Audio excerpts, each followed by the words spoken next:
São. Quem acompanha o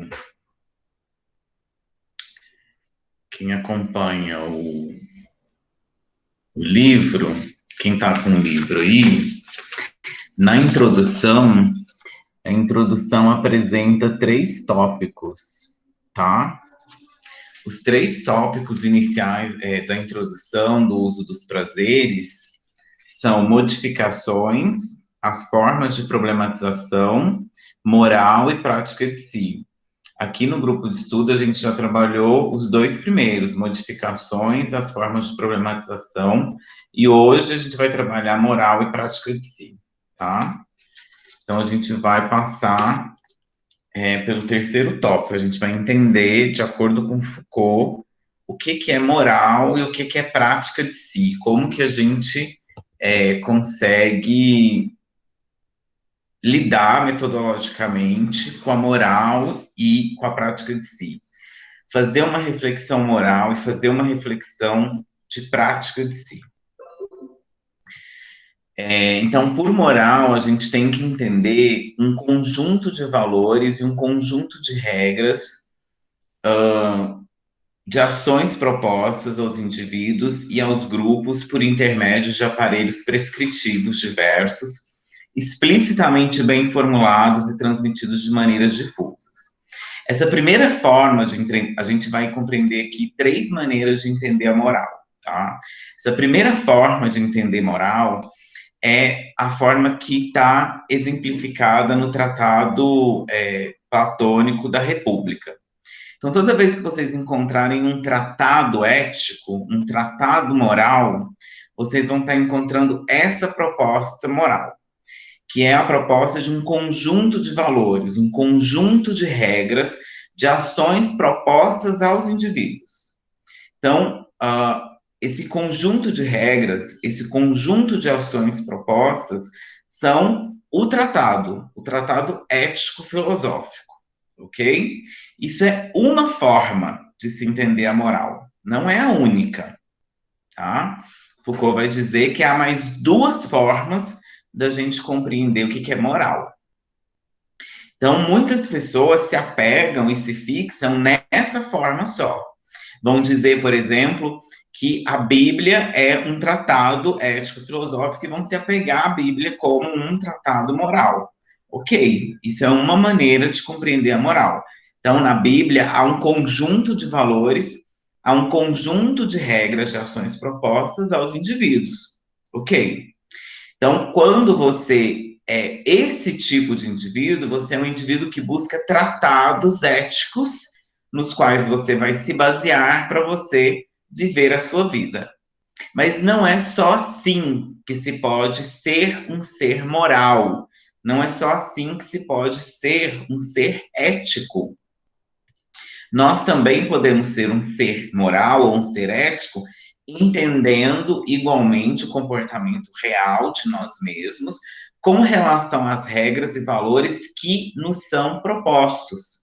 A maneira pela qual nos submetemos mais ou menos completamente a um princípio de conduta, pela qual obedecemos ou resistimos a uma interdição ou a uma prescrição, pela qual respeitamos ou negligenciamos um conjunto de valores. O exemplo que o Foucault coloca aqui é o do homem casado. Então, quando o homem é um cônjuge, o homem casado, ele vai respeitar uma moral, ele vai respeitar valores, ele vai respeitar um princípio na medida em que esse princípio se articula ou não se articula com ele. Então, estávamos conversando, eu e minha esposa agorinha, ela estava conversando, ela estava me dando um dado de que uma pesquisa com 400 homens, somente 7% não haviam traído suas esposas. Então, respondendo à pesquisadora, desses 7% de 400, todos eles, vai dizer Foucault, são morais. Por que todos eles são morais? Porque diante do princípio da fidelidade, todos eles se submetem mais ou menos a esse princípio de conduta. Todos eles obedecem resistem a essa interdição, a essa prescrição, respeitam ou negligenciam. Então, você decide se você vai articular-se mais ou menos a essa regra. Você não toma a regra como verdade absoluta e nem toma a regra como negação radical. Você se articula na regra de modo mais ou menos, ok? Eu gosto muito desse exemplo, eu acho o exemplo do homem casado um exemplo difícil de compreender, porque entram as nossas relações, e aí começam os nossos ciúmes e os nossos problemas pessoais. Eu gosto muito desse exemplo na palestra que eu estou preparando para vocês, que eu vou usar moral e prática de si com a alimentação. Então, eu vou trabalhar Foucault e a alimentação. Então, eu gosto muito da gente perceber, e aí eu vou dar uma pitadinha para vocês, como que nós fazemos isso em relação à dieta. Então, nos é passado uma dieta e a gente respeita mais ou menos a dieta. Então, a gente cumpre a dieta, aí a gente come um pedacinho de doce. A gente cumpre a dieta, mas ali a gente, na salada, a gente escorrega um pouquinho, né? Então, percebam, é disso que Foucault está falando nessa segunda moral, tá? É uma moral que você não tem um tratado, não existe um tratado ético, filosófico sobre a alimentação. Ou até existe, mas aqui não interessa você seguir esse tratado. Você não vai atrás desse tratado. O que que interessa? Interessa você, mais ou menos, se conduzir alimentarmente. Ok? Aí eu gosto mais desse exemplo, mas eu vou trabalhar ele em outro momento, né? Não vou me antecipar aqui. Então, em relação à fidelidade, em relação ao homem conjugal, Foucault observa isso. Então, existe um princípio da fidelidade e mais ou menos se segue esse princípio. E ainda há uma terceira forma de se compreender o que é moral. Tá? Uma terceira maneira de se fazer um ser moral, de se observar ou de se ser um ser moral, que é conduzir-se a partir de exercícios e de operações em que você se observa não mais como um agente, mas sim como um sujeito moral da ação que você está praticando. E aí não tem exemplo melhor que o exemplo dos exercícios espiritualistas. Então, os exercícios que você faz de abdicações, de jejuns sexuais, por exemplo, para você conseguir alcançar essa sujeição moral do seu próprio corpo em relação a si mesmo. Então, você se coloca como um sujeito desse ser que é você mesmo, o agente, para o qual você vai submeter sua vontade. Então, você não está submetendo nenhum outro ser no universo. Você está submetendo você mesmo. E aqui há exercícios de conduta para você ser aquilo que você considera o melhor. Né? Então, isso é um ser moral. Fazer isso é fazer de você um ser moral. Tá? Então, existem essas três formas de você ser um ser moral, de você ser um ser ético, de você se conduzir e ter reflexões que podem ser consideradas reflexões éticas. É você trazer para perto de si um tratado ético-filosófico e seguir esse tratado à risca. É você ter um princípio e um valor e mais ou menos se articular em torno desse princípio e desse valor, e é você se desdobrar entre agente e sujeito de si mesmo e fazer exercícios que vão submeter o agente, que vão submeter o sujeito ao agente para conseguir ser aquilo que você quer ser para si mesmo. Ok? Espero ter sido claro. Se vocês quiserem, podem fazer intervenções. Bom te ver por aqui, Rodrigo. Se vocês quiserem, podem fazer intervenções, podem fazer questões. Eu, como vocês sabem, aqui no grupo, a palavra também é de vocês. Podem ficar super à vontade. Então, a gente vai adentrar agora no nosso percurso de hoje, que é o seguinte. Os modos de subjetivação, eles vão se referir aqui. São 4. Como que a gente consegue visualizar uma construção ética, uma elaboração ética? Como que a gente consegue perceber e fazer uma, uma reflexão filosófica, moral e ética? A gente precisa desses 4 elementos aí. A gente precisa de uma substância ética, a gente precisa de tipos de sujeição, a gente precisa de formas de elaboração de si e de uma teleologia moral. Isso, pessoal, está no Foucault. Isso é do Foucault. Então, quem quer construir uma ética Foucaultiana parte disso daí. E quem está falando isso sou eu, professor Guilherme, ok? O exemplo que nós vamos trabalhar hoje é o exemplo que o próprio Foucault dá, que é o da fidelidade conjugal. A palestra que eu estou organizando para vocês, que eu pretendo, eu dependo da coordenação, vou ver se eles aprovam para começo de junho, é sobre alimentação. Então, vai ser. Aí eu vou usar o processo da pandemia, porque para mim foi na pandemia, né, que eu fiz esse cuidado de mim, ou de si, né.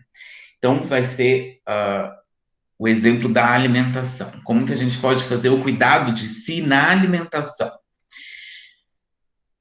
Aí eu vou trabalhar, eu vou mostrar para vocês e quem estiver trabalhando com ética, quem quiser trabalhar ética, quem tiver o interesse de trabalhar uma ética à luz Foucaultiana, estão aí os elementos, porque é isso que Foucault vai trabalhar na relação do uso dos prazeres, tá?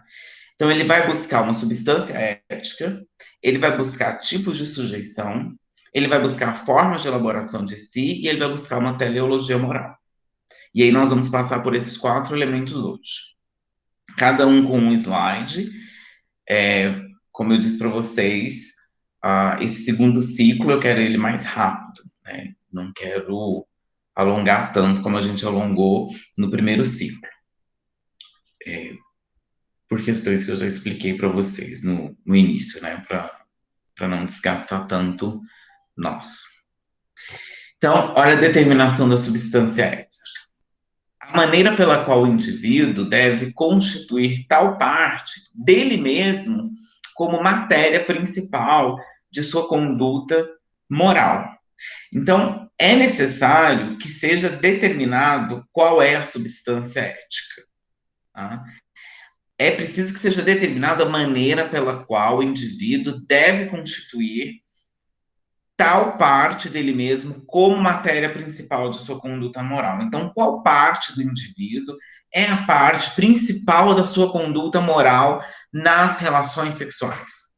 Qual parte do indivíduo é a parte principal na sua conduta moral na fidelidade?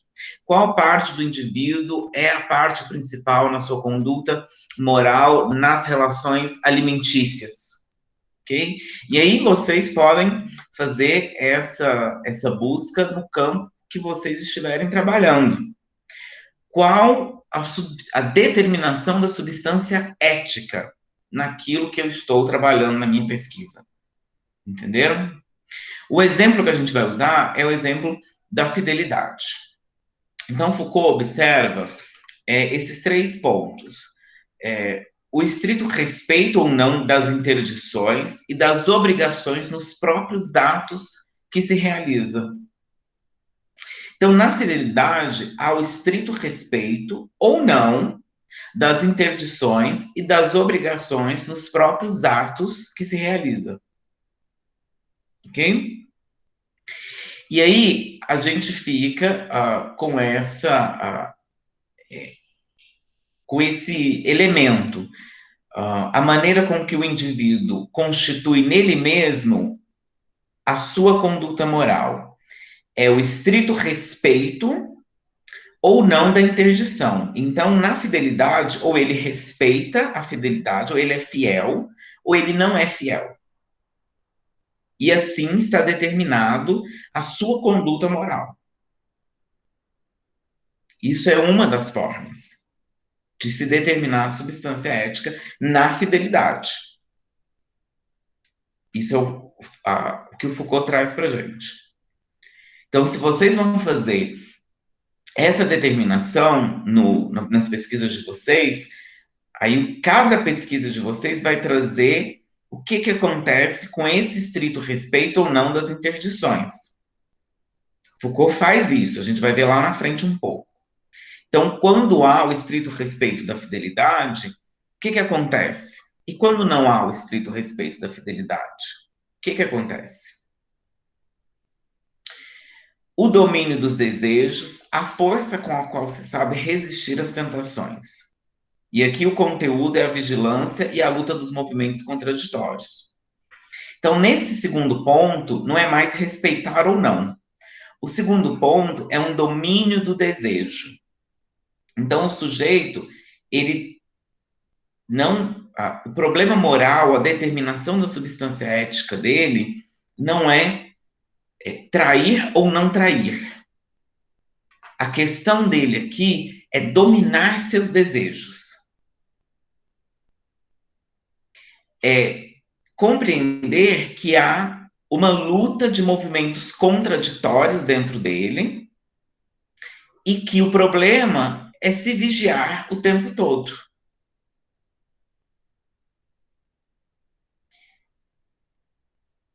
Percebem? Como que isso se dá na fidelidade? Como que isso se dá no relacionamento? Então, tem um indivíduo que é casado, que ele respeita a fidelidade. Tem um indivíduo que não está preocupado em respeitar a individualidade, que ele está preocupado com a contradição dos desejos dentro dele. Ele está casado, mas ele tem desejos dentro dele. E a questão, o problema dele é: será que eu devia estar sentindo esses desejos? Eu posso estar sentindo esses desejos? Nossa, eu estou com um problema por causa desses desejos. Não é nem se ele traiu ou não traiu, foi ou não foi, deveria ou não deveria, mas o que ele está sentindo. O conteúdo é a vigilância de si mesmo. E aí ele determina a sua substância ética, que não é a traição, mas é a vigilância. Não é o respeito à interdição, mas é a vigilância. E aí Foucault observa ainda uma terceira determinação da substância ética quando se trata da fidelidade, que é a intensidade, a continuidade, a reciprocidade dos sentimentos da relação, na relação dos cônjuges. Então, a fidelidade, ela gera uma intensidade, uma continuidade, uma reciprocidade da relação que há entre os dois. Quando um trai, isso gera um abalo na relação, e isso vai gerar uma reciprocidade dos sentimentos entre os dois. Que sentimentos? Do sentimento da traição. Então, o sentimento da infidelidade, o sentimento da desconfiança, o sentimento problemático. Então, essa intensidade, essa continuidade, essa reciprocidade, então, a determinação da substância ética no sentimento, na qualidade da relação. Então, a fidelidade, ela gera determinação da substância ética na qualidade da relação do casal. Foucault observa.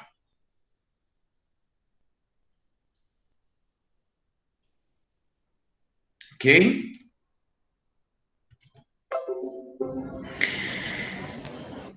Então, quando a gente faz esses esmiuçamento a gente consegue visualizar as nossas próprias relações, as nossas próprias determinações. Então, quando nós temos uma relação com alguém, que tipo de determinação de substância ética que nós fazemos? Moral e cuidado de si. Que moral e que cuidado de si que nós temos? Nós nos interditamos, a primeira opção. Nós nos interditamos e nós nos obrigamos a determinados atos, porque é o certo e ponto final. Nós nos questionamos sobre movimentos contraditórios dentro de nós mesmos e nos vigiamos por causa dos desejos que acontecem dentro de nós. Ou nós cuidamos da intensidade, da continuidade, da reciprocidade, da qualidade dos sentimentos relacionais entre nós e os nossos cônjuges. Isso indica onde nós estamos apostando a nossa substância ética.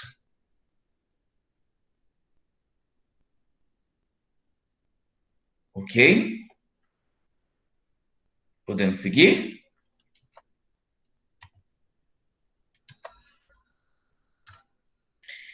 E o modo de sujeição?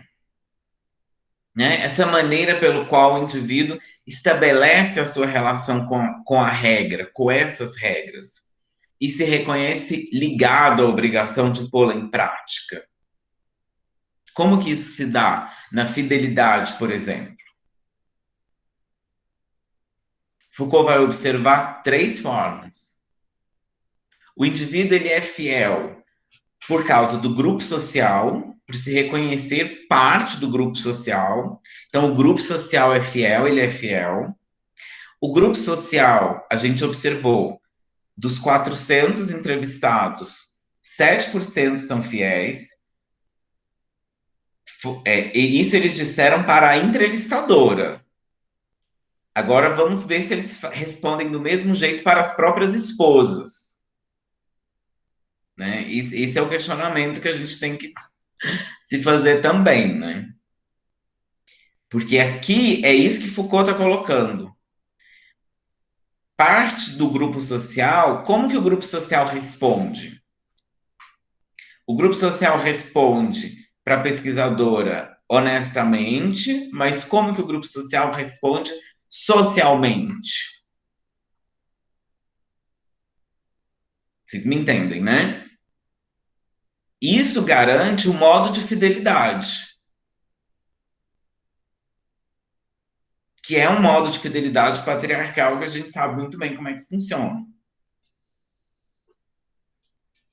Que garante as escapadelas aos nossos pais, aos nossos avós, aos nossos maridos, mas não vai garantir às nossas mulheres, às nossas avós, às nossas mães. Então, a fidelidade ela está reconhecida pelo grupo social e ela é reproduzida por causa do grupo social aos moldes do grupo social. Ou, segunda opção, por se reconhecer herdeiro de uma tradição espiritual. Então, a fidelidade ela pode acontecer por questões de uma tradição espiritual. Você se considera herdeiro, as pessoas se consideram herdeiras de uma tradição espiritual. É por causa da minha religião que eu sou fiel. É por causa de Deus que eu sou fiel. É porque eu vou ter que responder a Deus que eu sou fiel. Porque eu vou ter que responder à minha espiritualidade que eu sou fiel. É por causa do pós-morte, né? O pós-vida. Desculpa, ó. Eu com as minhas crenças. E tem pergunta no chat. Obrigado, Adriano.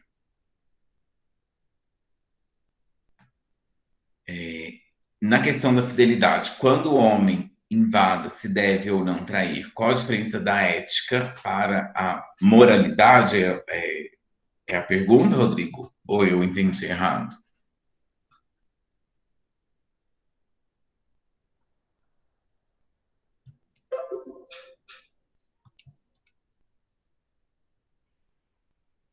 Aqui, o Foucault não vai fazer distinção entre ética e moral. Isso. É. A gente vai acompanhar essa pulada de galho um pouco, tá? A gente vai conseguir acompanhar essa pulada de ética e moral até o finalzinho. Aí, lá para o final, a gente começa a ver as distinções entre os tratados éticos e as posturas morais. Mas, por enquanto, vocês podem entender misturado, tá? Não precisam ficar bugando, ficar sofrendo, não. Pode entender as coisas um pouco misturado. Pode entender tratados éticos morais, posturas ético-morais, sem problema nenhum, tá? Beleza, entendi, valeu. Sem prejuízo. Então, como herdeiros de uma tradição espiritual, vocês apostam, ou nós apostamos, num elemento metafísico que garanta ou que faz a gente garantir a nossa fidelidade. Mas também temos uma terceira opção. Às vezes a gente está respondendo a um apelo. A gente é fiel porque a gente está respondendo a um apelo.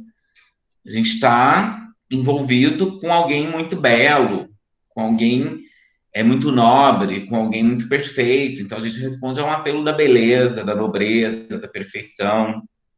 Né? Isso aqui é a pura reflexão estética. Então a gente está inebriado por alguém, né? A gente quer somente aquela pessoa, a gente é fiel mesmo.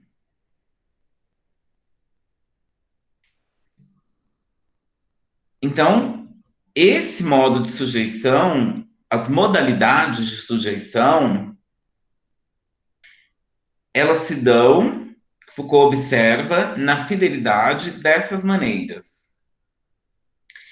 E aí vocês, se estiverem fazendo pesquisas, podem buscar as maneiras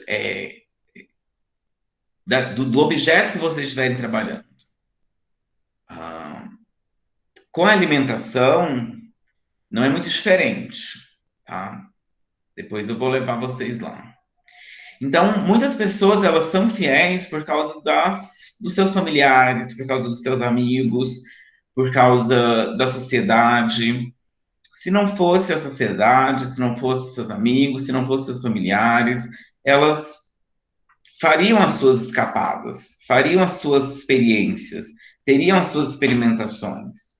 Muitas pessoas são fiéis por causa das ameaças de Deus, das ameaças dos pastores, das ameaças dos padres, do medo que tem da Bíblia, do medo que tem da palavra sagrada, do medo que tem da tradição dos espíritos, da espiritualidade, do que vem pela frente e não conhece metafisicamente. Muitas pessoas são fiéis porque se sujeitam ao belo do que é o outro, se sujeitam à nobreza do que é o outro, e esse nobre vocês podem entender tanto no sentido de valores, como no sentido de posses, no sentido de perfeição, por considerar outra pessoa o ápice do que se pode querer ter, querer ser, querer estar junto. Então, são muitas os apelos para ser fiel.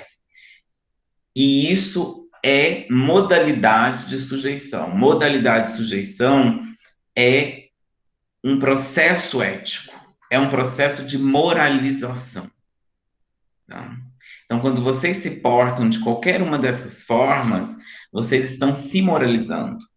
Vocês estão cuidando de si, de um modo ético, de um modo moral. Ok?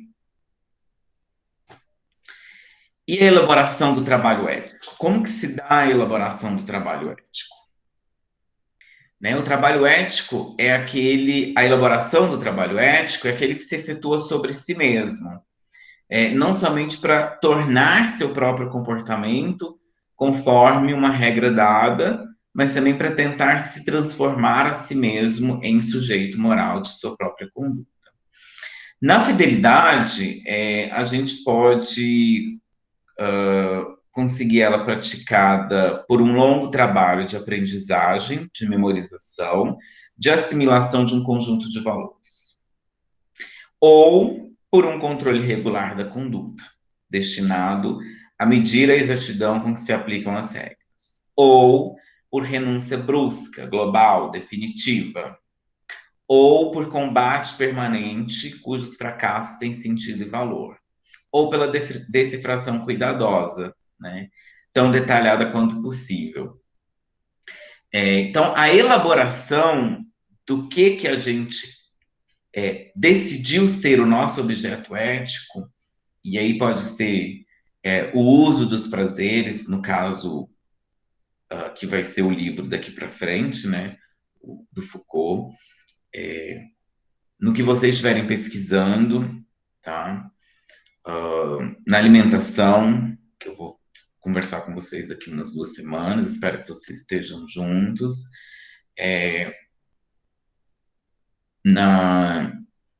em relações de violência, em relações de Estado, em relações entre Estados, dá para vocês pensarem de várias formas. Pode ser praticado por um longo trabalho de memorização, de aprendizado, de assimilação. Isso vai utilizar aqueles tratados. Então, você tem um tratado, você passa um longo tempo aprendendo sobre esses tratados. Você decora o tratado, você memoriza o tratado, se assimila aquele conjunto de valores que está lá no tratado. Tranquilo. É um modo de ser um sujeito moral, de elaborar um trabalho ético sobre si mesmo.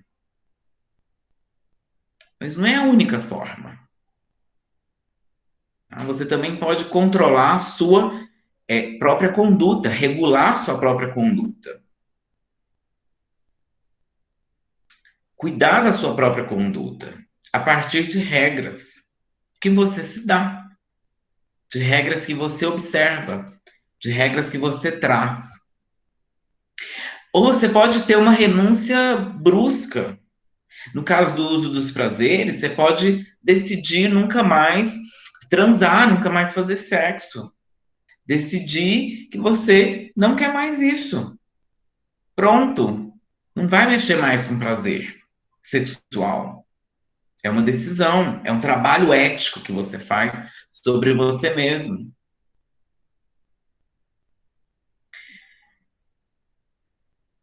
Ou você pode fazer um trabalho, um exercício espiritual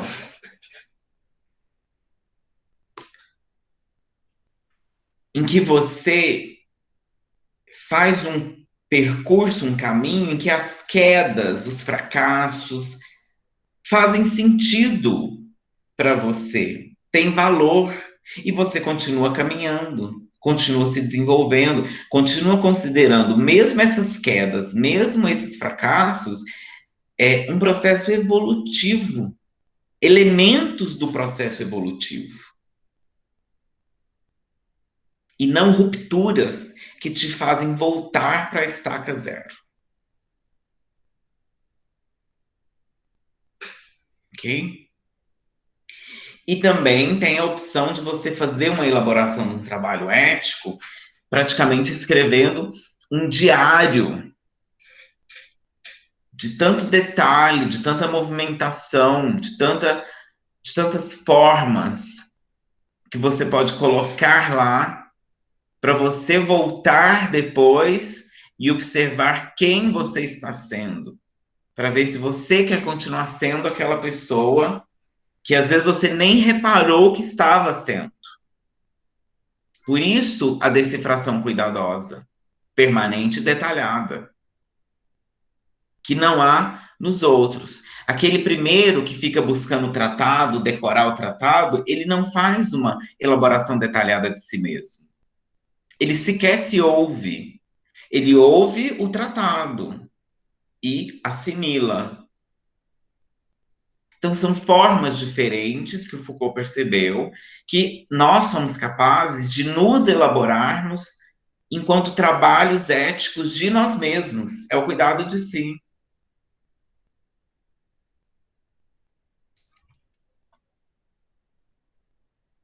Percebe?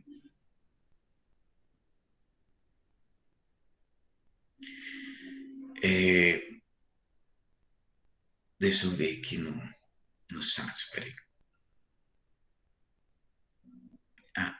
E o respeito ao outro. O respeito ao outro já é uma regra. Entende? Respeitar ao outro já é uma regra que você está tirando de algum tratado. E aí você me diz. Deixa eu só colocar o carregador aqui. Você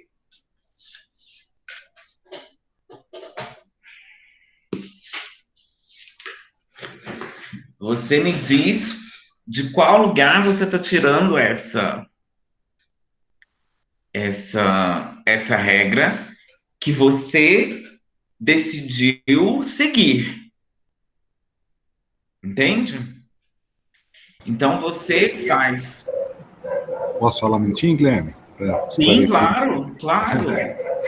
Desculpa primeiro que eu estou pegando bonde andando, eu não participei das outras aulas, porque acho que passou batido nos grupos de zap, eu não vi hoje só, me perdoa. Mas não, a pergunta é assim, porque naqueles modos de sujeição, são 3 opções, né, que agora não me lembro certinho, mas tipo a manobreza do gesto, vamos dizer assim, ou uma influência espiritual e tal. Quando eu coloco essa situação de respeito, aqui lá não está incluída. Eu sei que, lógico, vai ser uma prática também, uma outra forma, né? Da gente bloquear isso, vamos dizer, não sei se seria essa a palavra certa. Mas não está incluído lá, por isso que eu perguntei se não estaria, nessas daí, se não estaria incluído como modo de sujeição ou se seria aplicado num outro tipo de formato, né, dessa ética. Foi essa que foi a pergunta.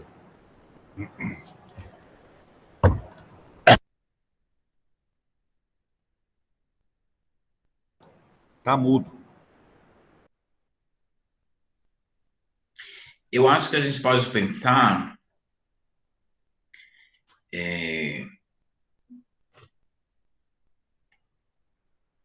esses elementos, José,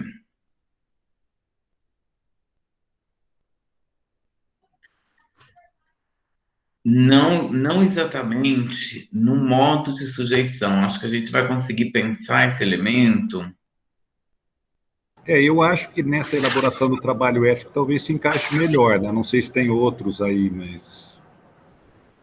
Porque o modo de sujeição parece que é uma coisa muito imposta mesmo, né? Assim, e o que eu quis dizer, se não haveria nessa situação de um respeito, lógico que vai ser uma imposição social, cultural, tudo isso, mas também tem, do meu ponto de vista, Guilherme, uma coisa um pouco mais íntima, um pouco mais pessoal, de uma sujeição sua própria, não imposta, entendeu? É isso que eu quis dizer. Isso. Eu acho que a gente vai entrar numa proposta de teleologia, né?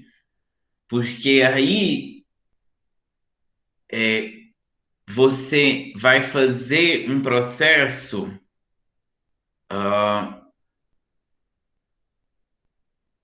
porque aqui começa a entrar aspectos de fim, né?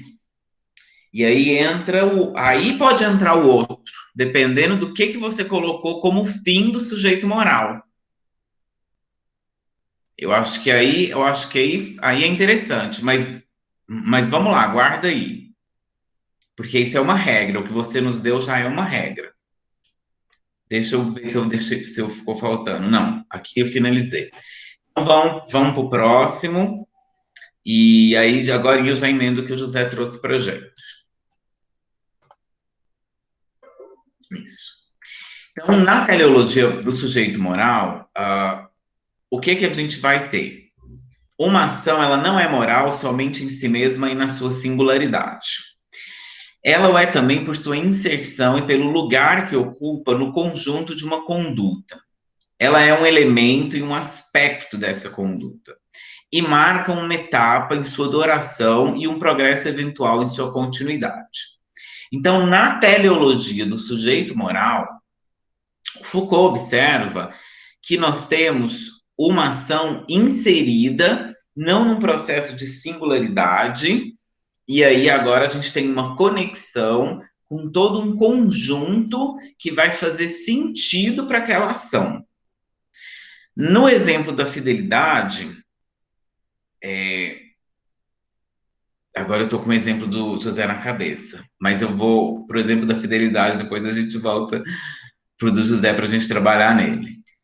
No exemplo da fidelidade, a conduta moral, ela pode levar a um domínio de si cada vez mais completo. Ou ela pode manifestar um distanciamento repentino e radical do mundo, ou tender a uma tranquilidade perfeita da alma. Então, o processo de telos do sujeito moral, ele é um processo em que nós vamos ter o sujeito fazendo o seu desdobramento enquanto aquele que age e que deve agir. Então, agente, mas agente sobre si, então sujeito, mas num processo que ele não é mais sozinho. E aí a regra do José, ela pode adentrar, ela faz sentido adentrar, mas a minha preocupação com o exemplo do José é porque é uma regra que vem de um tratado filosófico ou de um tratado ético, né? Então, é uma regra que o sujeito ele pode fazer por assimilação, por memorização. Então, alguém fala para ele, ou ele lê no tratado e aí ele memoriza. Ou ele pode seguir por de um modo. A gente vai achar ela aqui, ó.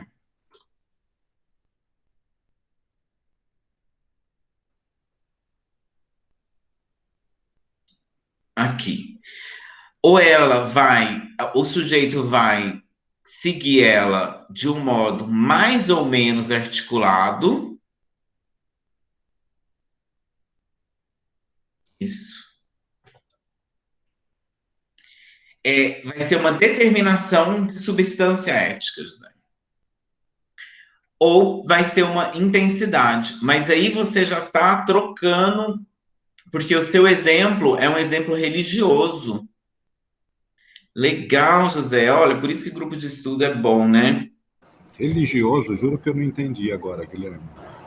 O objeto que você trouxe para gente, o objeto que o Foucault trouxe para gente, o que ele está trazendo no livro é o uso dos prazeres. Então, todo esse trabalho epistemológico que ele faz da ética, da determinação, aqui, ó, deixa eu mostrar para você, da determinação da substância ética, dos tipos de sujeição, das formas de elaboração de si, da teleologia moral, é toda focada no uso dos prazeres. E nessa introdução que eu trouxe para a gente hoje, o exemplo que ele traz, que o Foucault traz, é da fidelidade conjugal. O que você traz para a gente está dentro do campo religioso, vem do campo religioso. Então, a gente teria que repassar todos esses modos de subjetivação aqui, revendo eles no campo religioso. Percebe que interessante? Mas quando eu coloquei isso, a minha ideia não passou, pode ser que seja, pelo amor de Deus, né? Eu sou completamente ignorante nessa questão e em Foucault, claro. mas assim, não me passou nada dessa forma religiosa, como você colocou. O que eu me pensei, principalmente, foi de lembrar do diálogo de Sócrates com Críton, que ele acaba não aceitando sair da cadeia por uma questão íntima dele, de não poder ir contra uma coisa que ele acha certo, mesmo que ele tenha que morrer por causa disso. E a situação do respeito que eu coloquei foi essa. É uma coisa íntima sua em respeito a uma pessoa que você tem estima. No caso do exemplo que você está colocando, de duas pessoas que estão juntas, entendeu? Foi por isso que eu não vi esses exemplos no que você colocou. Assim, até onde foi colocado agora, está sempre uma coisa meio imposta por regras da sociedade e que são contrárias, lógico que são contrárias. A natureza biológica nossa não é monogâmica, para começar, né? Mas a gente se impõe essas restrições sociais e culturais, senão a gente é bicho, né? Então, mas eu não vi a colocação dessa forma de uma coisa, vamos dizer, não posso dizer que seja uma coisa melhor ou mais pura, ou não é esse o termo, mas acho que você entende o que eu estou querendo colocar. Uma coisa realmente íntima da pessoa em respeito ao companheiro ou companheira que tenha, independente até da ação do outro, uma coisa íntima, porque quando a gente... Isso eu falo por uma coisa pessoal minha. Quando eu falo nesse sentido, eu acho mais importante esse respeito que eu tenho por mim em relação a uma atitude dessa do que pelo outro. É o que eu vejo no diálogo de Críton, que é uma coisa mais importante para o próprio Sócrates ele colocar dessa forma a não fuga dele da cadeia por respeitar a justiça, para ele seria uma afronta a ele sair da cadeia naquele momento. Ele ia estar indo contra tudo o que ele acreditava, né? E é isso que eu estou colocando nessa situação desse respeito que eu não vi nos exemplos. Foi isso. Todos os exemplos parecem ser coisas assim obrigatórias, até dolorosas, vamos dizer, em alguns pontos, para você poder ter isso, e não uma coisa que pode não ser dolorosa, simplesmente uma coisa íntima em que a gente vence um instinto básico só por respeito. É isso que eu perguntei, né, de não ter visto. Mas se tem alguma conotação religiosa, pode ser que tenha. A minha ideia inicial não foi essa, de forma nenhuma. Excelente. Não, eu que vi mesmo. Eu que vi a conotação religiosa, e aí agora trouxe trouxe mais elementos ainda, ficou mais interessante ainda. Porque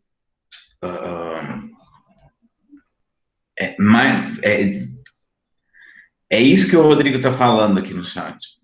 Porque aí vem um processo que o Foucault vai mostrar para a gente, ele vai tentar mostrar para a gente, não nesse uso dos prazeres, já em outras obras, em outros escritos, e aí eu vou dar uma pinceladinha para vocês aqui, da importância da gente conseguir fazer essas elaborações éticas, essas elaborações morais em nós mesmos, de nós mesmos, para nós mesmos, né? Utilizando tudo que tiver disponível, né? Mas conseguir fazer essas elaborações em nós mesmos, de nós mesmos, para nós mesmos. Por quê? Para evitar que a gente viva todos esses processos que o José colocou aí, processos de sujeição, que venham de fora, que venham do outro, que venham de mim, como o Rodrigo colocou, que venham da própria moralidade. Então, a elaboração de si, a criação de si, a constituição de si, essas peculiaridades que são caras a Foucault, que não é o tema de hoje, mas vocês acabaram chegando aí, é muito caro. Então, quando ele vai falar de moralidade, quando ele vai falar de cuidado de si, por que que a gente precisa se cuidar, por que que a gente precisa entender esses processos? Quando a gente está usando os nossos prazeres, quando a gente está se alimentando, quando a gente está respeitando o outro, no nível de justiça, no nível religioso, por que que cuidar de si em todos esses âmbitos é tão importante, em termos Foucaultianos? Porque a substância ética, os tipos de sujeição, as formas de se elaborar, os fins morais que a gente se dá, tudo isso precisa ser criticamente. Que é criticamente elaborado? É a gente compreender como as coisas se dão em termos de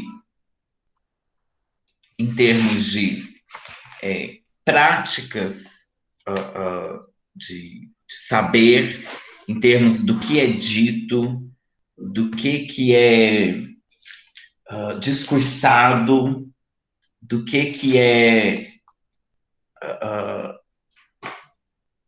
é possível em relações de poder, do que o corpo está autorizado a realizar, o que o corpo pode fazer, quais subjetividades estão autorizadas a emergirem, quais hermenêuticas nós podemos fazer de nós mesmos. Então, essa crítica é importante para a gente entender o que se pode saber, o que se pode poder, o que se pode ser, tá? Minha tese de doutorado, dando uma pitadinha para vocês aí. Então, nesse sentido, conscientes do que podemos dizer, do que podemos poder e do que podemos ser, aí a gente consegue elaborar alguma coisa para além daquilo que nos foi autorizado. Percebem?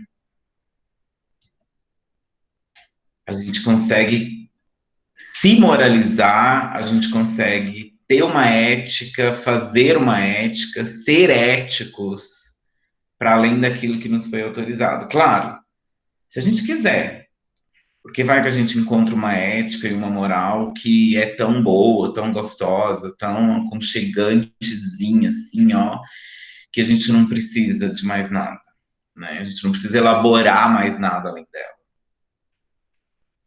Mas vai que a gente não encontrou. Vai que vocês são igual eu, ainda estão bem desconfortáveis, bem incômodos com as éticas e as morais e os cuidados de si que existem por aí, e ficam remendando e juntando e descontorcendo e quebrando e fazendo os seus próprios cuidados de si. Então é um pouco isso que o Foucault está convidando a gente a fazer. É observar os tratados que existem à disposição da gente, observar as moralidades que existem à disposição da gente, as regras, os valores, as pessoas que podem ser consideradas exemplos, e fazer de tudo isso um mix, sim, uma mistura, um liquidificador, beber isso, deixar o nosso organismo digerir. Sabe o que é digestão, né? É o seu organismo pegar o que interessa e o resto vira merda, vai embora, sabe? E você, o seu organismo constrói para você. Então, Foucault é bem assim, tá? Então, é um processo seu. Então, aquele diálogo socrático, vocês têm que ler ele e ele tem que servir de um modo para vocês construírem um movimento socrático em vocês, né? Então, tem um respeito de Sócrates à justiça grega, tem um respeito de Sócrates há alguma coisa ali, né, naquele diálogo. O que que isso tem que trazer para vocês? Né? Será que é um respeito à justiça brasileira do século XXI, assim, exatamente dessa forma? Se vocês forem condenados à base de Guantánamo, igual The Mauritanian foi, serem levados aqui do Brasil para a base de Guantánamo sem nenhum processo judicial? É isso? Vocês têm que respeitar a justiça, como Sócrates respeitou? Será?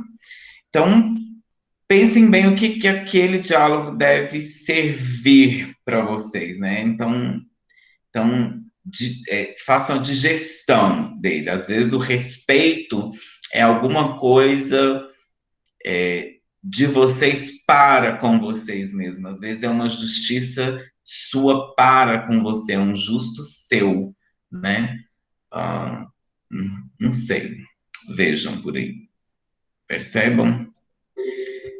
E aí, para finalizar, o que é o uso dos prazeres? O que nós vamos visualizar? O que a gente vai trabalhar?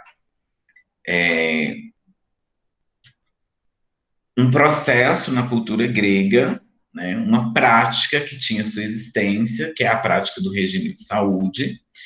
A gente vai ver o seu status, que era o da gestão da casa, e a gente vai ver suas regras, que era da corte amorosa. Então, a gente vai passar por essas etapas. A gente vai ver um regime de saúde, uma gestão e uma corte amorosa. Então, a fidelidade conjugal, ela tinha uma prática de um regime de saúde, né? Você era fiel para você ter saúde na Grécia Antiga. E hoje, nós somos fiéis por quê? Por que você tem o controle sexual? Já pensaram nisso? A biopolítica, ela controla os excessos do sexo por quê? Qual que é o princípio da biopolítica? Quem estudou biopolítica aí comigo? Ninguém, né? Qual que é o princípio da biopolítica? Não, tem gente sim. Voltei para a tela aqui. Biopolítica faz o quê? Isso, ele fazer viver. Então, na biopolítica, até hoje, até hoje a fidelidade serve para fazer viver, porque você fiel, você transando com menos pessoas, tendo menos parceiros sexuais, qual que é a primeira pergunta que eles fazem quando você vai no médico? Um médico que está a doação de sangue, urologista, ginecologista, esses médicos médicos preocupados com a sua sexualidade. Quantos parceiros sexuais você tem? Relações sexuais foram feitas há quanto tempo? Então, a preocupação é com o seu regime de saúde sexual, né? Então, a quantidade de parceiros, o descuido, se você faz sexo sem camisinha, com camisinha, né, com preservativo, tem cuidados. Então, o processo biopolítico é um processo para fazer viver. Então, a gente traz isso da Grécia Antiga. Olha só, História da Sexualidade, volume 2, o uso dos prazeres, é mais atual do que a gente imaginava. Então, desde a cultura grega, a gente tem a fidelidade como um regime de saúde. Então, a monogamia, o José estava questionando ela agora, ela vem para poder garantir que a nossa sociedade não morra rapidamente. Ela vem para garantir que nós tenhamos saúde, a gente consiga vigorar. E tem a questão do status, a gestão da casa. Será que até hoje a fidelidade tem a ver com status? Ixi, será que até hoje a fidelidade garante o status da casa?